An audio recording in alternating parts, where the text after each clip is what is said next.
So গত টিউটোরিয়ালে আসলে আমার ওই যে সফটওয়্যারটা নিয়েছিলাম এটাতে এখনও ক্র্যাক পার্সনটা নিয়ে নেই, যার কারণে 10 মিনিটের বেশি আপাতত ভিডিও করা যাচ্ছে না। সো আমি ওটা আই গেট ইনটু পিসি যে ওয়েবসাইট, ওখান থেকে এটা ডাউনলোড দিব ক্র্যাক পার্সনটা। যে যাই হোক, সো আজকে আমরা টেক্সট যে কমান্ডের কাজ ওটা দেখাবো। এছাড়া আগে দেখাই যে কীভাবে আমরা ফাইলটিকে সেভ করব। সো ফাইল সেভ করার জন্য আমাদেরকে এখানে যে সেভ অপশন রয়েছে এখানে ক্লিক করবো। আমার অলরেডি সেভ করা হয়ে গেছে। আচ্ছা, এখন কি করা যায়? আচ্ছা, সেভ আমরা যখন প্রজেক্ট করব তখন প্রজেক্টটা সেভ করা দেখাবো। আচ্ছা, সো এখন আমরা টেক্সট কমান্ডের কাজ দেখব। টেক্সট এখান থেকে ক্লিক করে মাল্টি টেক্সটে যাব। যাওয়ার পর এখানে সিলেক্ট করে একটা জায়গা নিব। নেওয়ার পর এখানে আমরা যে কোনো কিছু লিখবো আর কি। ধরলাম আমরা লিখলাম যে বেডরুম, বেডরুম আরও রুম। সো এখানে বেডরুম রাখার পর আমরা এটা সম্পূর্ণটা সিলেক্ট করব। আচ্ছা, যাই এখানে ক্লিক করলে কিন্তু এটা চলে যাবে, অর্থাৎ এটা ছোটো দেখাইতেছে। তো এটা যাতে বড় দেখায় সেই জন্য আমরা এটাকে এখানে এটার উপর ক্লিক করব। করার পরে এখানে ডবল ক্লিকের পর এখানে সিলেক্ট করার পরে আমরা এখানে 6 ইঞ্চি লিখে দেব। 6 ইঞ্চি লিখতে হবে। 6 এন্টার। সরি, আচ্ছা এটা আমরা আবার করি। ডবল ক্লিক, সম্পূর্ণটা সিলেক্ট, তারপর আমরা এখানে 6 ইঞ্চি অলরেডি সিলেক্ট লেখা আছে। সো 6 লিখে এন্টার দিলাম, ব্যাস হয়ে গেল। এরপর আমরা এখানে এগুলা দিয়ে এগুলাটা সেন্টারে নেওয়া যাইব, পাশে নেওয়া যাইব, অর্থাৎ এক পাশে নেওয়া, সাইডে নেওয়া যাবে আর কি। অর্থাৎ সো আমরা এখানে সেন্টারে নিলাম। নেওয়ার পর এখান থেকে আমরা যে কোনো একটা কালার দিয়ে দিলাম। সো আমরা যে কোনো একটা কালার দিয়ে দিলে এখানে, সো কালার দেওয়ার পর এখানে যে স্টাইল লেখার যে স্টাইলটা ওটা চেঞ্জ করার জন্য এখানে আমরা নিচের দিকে যাব, যেটা নর্মালি ড্রয়িংয়ে বেশিরভাগ ইউজ করা হয়, ওই ডিজাইনটা দিব। অর্থাৎ এটাও বেশি ইউজ হয়। আচ্ছা যাই হোক, তারপর এখানে যে বোল্ড, বিতে ক্লিক করলে এটা বোল্ড হবে আর ছোটো হবে। আইতে ক্লিক করলে এটা একটু বাঁকা হবে। দেন ইউর নিচে এটা নিচে আন্ডারলাইন ক্রিয়েট হবে যদি আমরা ইউতে ক্লিক করে। সো ইউ বাদ। সো এই ছিল আমাদের যে টেক্সটের কাজ, ওটার কাজ। এছাড়াও স্যাম্পল, যেখানে এখানে বিভিন্ন ধরনের স্যাম্পল রয়েছে। ডায়ামিটার, অর্থাৎ আমরা যে লিখি যে 5 ইঞ্চি সেন্টার টু সেন্টার বা 6 মিলি ডায়া। সো 6 mm ডায়া, রোডের ক্ষেত্রে 6 mm dia, 6 mm dia. So এভাবে ডায়া লেখার জন্য এখান থেকে আমরা স্যাম্পল নিতে পারি। সো এভাবে আমরা মূলত টেক্সটের কাজগুলা করব। সো এখন আমরা টেক্সটের কাজের পরে এখন আমরা দেখব যে আমাদের মিররের যে কাজটা রয়েছে ওটা দেখবো। অর্থাৎ এখান থেকে আমরা মিরর করতে পারবো, বা আমরা যদি কিবোর্ড থেকে MI লিখি, সো MI লিখলো আমাদের মিরর, MI লেখার পরে এখানে মিরর অ্যাক্টিভ হয়েছে। সো এটা অ্যাক্টিভ করার আগে আমরা আগে সম্পূর্ণটা সিলেক্ট করব। সো সম্পূর্ণটা সিলেক্ট, এটা সিলেক্ট করে এটাকে আমরা মিরর করব। সেমভাবে ওই পাশেও আমরা বসাই দিব। সো এই জন্য এটা সিলেক্ট করার পর MI লেখার পর এন্টার দেওয়ার পর এখানে যে সেন্টার এটাতে ক্লিক করব, ব্যাস। তারপর এখানে নোতে ক্লিক করব, নো। সো ওকে, ডান। তার মানে এটা আমাদের কি হলো, ক্রিয়েট হয়ে গেল।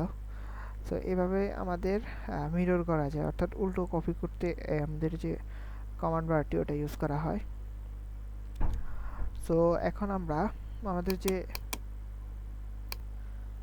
আমাদের এখন কোনো অবজেক্টকে রোটেট করার জন্য, কোনো অবজেক্টকে আমরা রোটেট করার জন্য কিভাবে কাজ করব। সো রোটেট, যেমন এটাকে আমরা রোটেট করব, এই জন্য এটাতে সিলেক্ট করব। সিলেক্ট করার পর এখানে রোটেট এটাই ক্লিক করব, বা আমরা কিবোর্ড থেকে RO লিখব, লেখার পরে এন্টার দিব, রোটেট। এরপর আমরা যে কোনো একটা কর্নার ধরে এটাকে এভাবে রোটেট করতে পারবো। সো রোটেট একদম স্ট্রেট করার জন্য আমরা এখানে অর্থ মোড অন করে দেব, তাহলে এটা আমাদের একদম স্ট্রেটলি রোটেট হচ্ছে।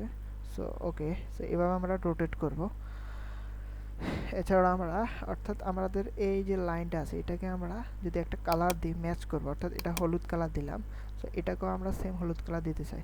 তো সেক্ষেত্রে আমরা কী করব, MA লিখে ম্যাচ করব। MA লিখে আমরা এন্টার দিব। এন্টার দেওয়ার পর এটা সিলেক্ট করব। সিলেক্ট করার পর এটাতে আমরা এটা ক্লিক করলে আমাদের দুইটাই কিন্তু হলুদ হয়ে গেছে। সো এভাবে আমরা ম্যাচের কাজ করব। ম্যাচ করে এভাবে ম্যাচের অপশন যে কমান্ড রয়েছে ওটার কাজ হয়। সো এভাবে এটার কাজ করব আমরা।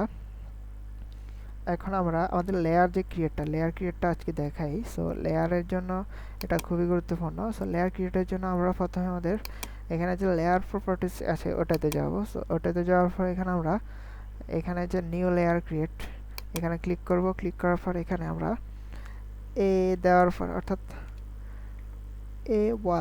ওয়ালের জন্য আমরা একটা লেয়ার ক্রিয়েট করব। সো এ ওয়াল দিলাম, এটার কালার হোয়াইটে থাকবে।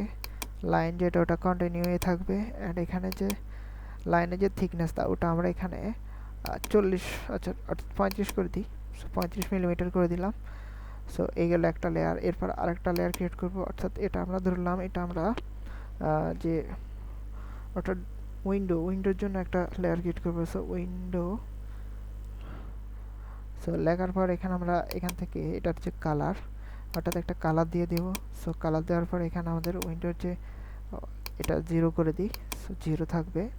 তারপর আমাদের ডাইমেনশন জন্য একটা লেয়ার ক্রিয়েট করি, আইডিআই অর্থাৎ ডাইমেনশন। এরপর আমরা এখানে ডাইমেনশনের জন্য এখান থেকে একটা কালার সিলেক্ট করি। এই কালারটা সিলেক্ট করলাম, ওকে। দেন ডাইমেনশন লাইন 0 থাকবো। এরপর আমরা আরেকটা লেয়ার ক্রিয়েট করব। সো এটা হলো আমাদের যে অর্থাৎ ডাইমেনশন টেক্সটের জন্য টেক্সটের জন্য আমরা একটা ক্রিয়েট করি। সেখান থেকে একটা কালার সিলেক্ট করে দিই। সো টেক্সটের জন্য এই কালারটাই দিলাম। দেওয়ার পর এখান থেকে যে লাইন এগুলো আমরা টেক্সট থিকনেস বাড়ানোর দরকার নাই। সেখানে আমরা যে স্টেয়ারের জন্য আমরা একটা লেয়ার ক্রিয়েট করতেছি। সো স্টেয়ারের জন্য আমরা সাপোজ এই কালারটাই দিলাম। সো এরপরে এখানে আমাদের যে লাইনটা ওটা না বাড়াইলাম। সো এখন আমরা কলামের জন্য ক্রিয়েট করব। সো সিএল কলামের জন্য একটা ক্রিয়েট করলাম। সো কলামেরটা আমরা লাল দিয়ে দিলাম। এরপরে আমরা এখান থেকে যে লাইনটা ওটা একটু থিকনেস দিই, এটা 20 অর্থাৎ 30-এ দিই। 30 দিলাম। তারপরে আমরা এখানে সব ওকে। তারপর এখান থেকে ক্লোজ করে দিব। সো ক্লোজ করে দেওয়ার পর এখন আমরা আমাদের এই যে বারটা এখানে গেলে সবগুলা লেয়ার দেখতে পাবো। সো এখান থেকে আমরা দিলাম কলাম ড্র করার জন্য সিএল এ ক্লিক করার পর এখান থেকে একটা রেক্টেঙ্গেল নেব। রেক্টেঙ্গেল নেওয়ার পর এখানে ফার্স্ট ক্লিক করলাম, করার পর এদিকে আনবো আমরা। আনার পর এখানে আমরা 12 ইঞ্চি বা 12 ইঞ্চি আমরা একটা কলাম ড্র করব। সেই জন্য আমরা 12 লিখলাম। লেখার পরে শিফট চেপে ইঞ্চি ক্লিক করলাম। তারপরে আপনার যে কিবোর্ড আছে ওটার যে ট্যাব অপশনটা আছে অর্থাৎ বাম পাশে ক্যাপস লকের উপরে ট্যাব এটার মধ্যে ক্লিক করব। ক্লিক করার পরে এখানে আবার 12 লিখে আমরা শিফট চেপে ইঞ্চি দিলাম, এন্টার। সো আমাদের 12 ইঞ্চি বাই 12 ইঞ্চি আমাদের যে কলামটা ওটা ড্র হয়ে গেল। সো এভাবে মূলত আমাদের কলাম ড্র করে। সো আর ট্যাবের যে কাজটা ওই কমান্ডের কাজ এটাই।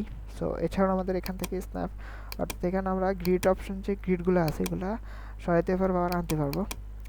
সো এছাড়াও আমাদের যে এখানে শো হাইট লাইন উইথ এখান থেকে এটা ক্লিক করলে এগুলো আমাদের অর্থাৎ লাইনটা যে মোটা আমরা যে ড্র করছি ওটা আমাদের এখানে বোঝা যাবে। সো এই ছিল।